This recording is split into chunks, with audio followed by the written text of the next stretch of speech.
제8장 내면의 여정에서 관심을 돌리기 위해서 에고가 사용하는 방법. 에고에 대해서 알아야만 하는 최소한의 내용. 파트 8.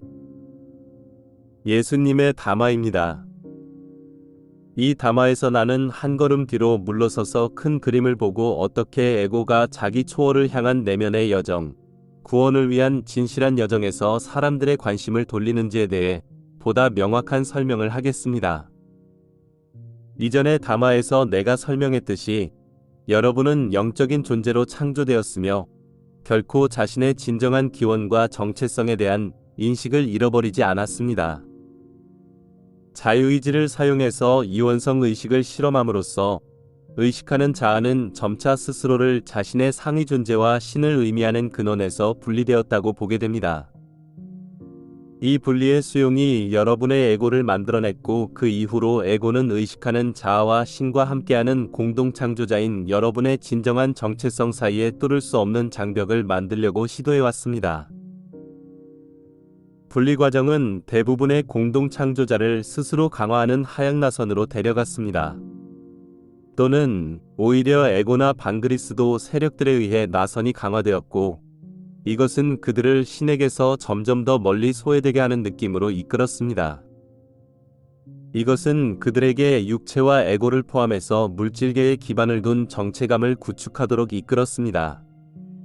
이 하향나선이 여러분을 신으로부터 분리되어 있거나 심지어 신이 존재하지 않는다고 절대적으로 확신하는 감각으로 얼마나 멀리까지 데려갈 수 있는지에 대해서는 이론적으로 한계는 없습니다. 하지만 물질계가 제공하는 것보다 뭔가 더 큰 것에 대한 열망이 여러분의 존재 내면에 구축되어 있으며 이 힘이 하향나선에 저항합니다. 여러분이 물질계와 더욱 동일시하면 자신의 정체감을 더 많이 제한하게 됩니다. 말하자면 여러분은 자신을 가두는 감옥을 만들고 그 감옥은 여러분이 거의 움직일 수 없을 때까지 점점 더 작아집니다. 여러분의 정신적인 감옥이 작을수록 이 세상의 것들에 대한 공허함을 보고 더 나은 뭔가를 찾기로 결심할 가능성이 커집니다. 비록 이것이 일어난다는 보장은 없지만 대부분의 공동창조자는 결국 밑바닥에 도달한 후 거기서부터 더 큰 무한한 정체감을 향하여 다시 되돌아가기 시작하는 결심을 합니다. 에고는 이러한 전환점에 도달하지 않기를 바라겠지만 일단 거기에 도달하더라도 에고가 단순히 포기하지는 않습니다. 에고는 여러분이 위로 올라가는 단계마다 저항하게 되며 에고의 주된 무기는 내면의 여정에서 외부로 관심을 돌리는 것입니다. 에고는 거짓된 길을 만들고자 하며 이것은 여러분이 에고를 직면해서 죽이지 않고도 구원받을 수 있다고 믿게 합니다. 모든 공동창조자가 돌아서기 전에 같은 낮은 수준으로 추락하지는 않습니다. 하지만 이 행성에서 내려갈 수 있는 가장 낮은 단계는 동굴인 또는 진실로 영성이 없는 다른 원시 문화들로 표현됩니다. 그들의 기본적으로 털이 적고 더 큰 두뇌를 가진 동물처럼 살고 있었습니다. 그들의 관심은 거의 육체적인 생존에 집중하며 따라서 자신의 종족이나 동물 심지어는 대자연에 대한 끊임없는 투쟁에 몰두해 있었습니다. 인류의 대부분이 더 이상 이러한 방식으로 살지 않는다는 사실은 인류가 더 높은 의식 상태, 더 높은 정체감으로 진보했다는 사실을 보여줍니다. 이것은 이 행성에 있는 대부분의 인간이 돌아서서 위로 오르기 시작했다는 증거입니다. 하지만 대부분의 사람은 아직 의식적으로는 이것을 인식하지 못하기 때문에 이 과정을 이해하지 못하고 따라서 쉽게 자신의 에고와 이 세상의 지배자에 의해 조작될 수 있습니다. 에고의 견제 전술. 여러분이 하향나선에 있는 한, 에고는 더 큰 뭔가에 대한 여러분의 열망을 중화시키거나 무시하려고 노력합니다. 하지만 대부분의 사람에게 에고는 이것을 무한정 무시하게 할 수는 없고 사람들은 결국 전환점에 도달하게 됩니다.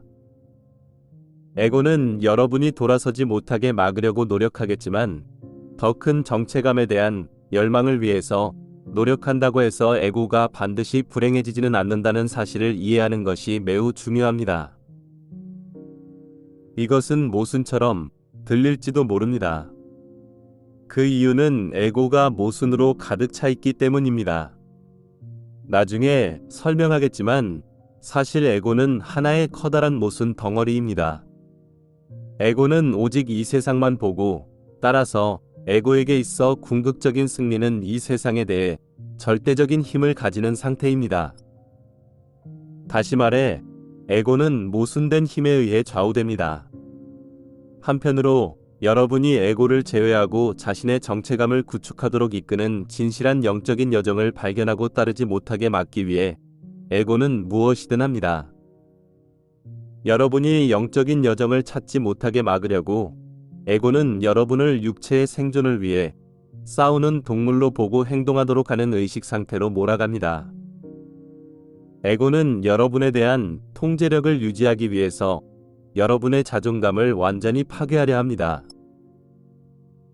그러나 이것은 매우 제한된 정체감이고 에고의 필수적인 요구사항 중 하나를 채워주지 못합니다.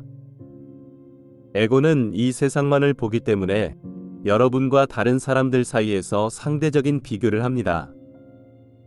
여러분이 동굴인이나 길거리 불황자와 같은 매우 낮은 존재 상태에 있을 때 에고는 여러분이 남들보다 더 낫다는 환영을 유지하는 것이 어려움을 발견합니다. 따라서 여러분과 자신의 에고는 그러한 존재 상태에 만족하지 않게 됩니다. 여기서 요점은 에고의 한 부분은 여러분이 더 큰 존재감을 향해서 여정을 걷도록 돌아서는 일을 두려워하지만 다른 부분은 에고가 여러분을 계속 지배하고 어떤 방향으로 더 큰 뭔가를 갈구하도록 잘못 인도할 수 있는 한 이것을 기꺼이 받아들입니다. 이것을 더 잘 이해할 수 있도록 많은 사람이 진정한 정체성을 되찾는 여정을 향해서 올라가는 과정의 단계들을 간략히 설명하겠습니다. 가장 낮은 단계에서 여러분의 모든 관심과 에너지는 육체의 생존에 집중됩니다. 여러분의 삶은 다른 인간과 동물, 자연, 그리고 지난 삶에서 온 자신의 카르마에 대한 끊임없는 투쟁입니다. 우리는 이것이 이원성 의식의 가장 낮은 단계인 흑백 사고방식이라고 말할 수도 있으며, 여러분은 전 세계를 대상으로 싸우고 있다고 생각합니다. 분명히 이것은 매우 제한된 존재감이고, 대부분의 사람은 적어도 몇 번의 육화 후에 단지 삶에서 투쟁보다 그 이상이 있으리라 추론합니다. 이것은 종종 사람들이 위로 오르는 출발점이 됩니다. 여러분이 생존 모드에 있을 때 세상을 자원이 부족한 곳으로 봅니다. 따라서 여러분은 다른 누군가 또는 자연에서 뭔가를 빼앗기 위해 싸워야만 합니다. 실제로 이것은 이원성 의식에서 오는 인식입니다.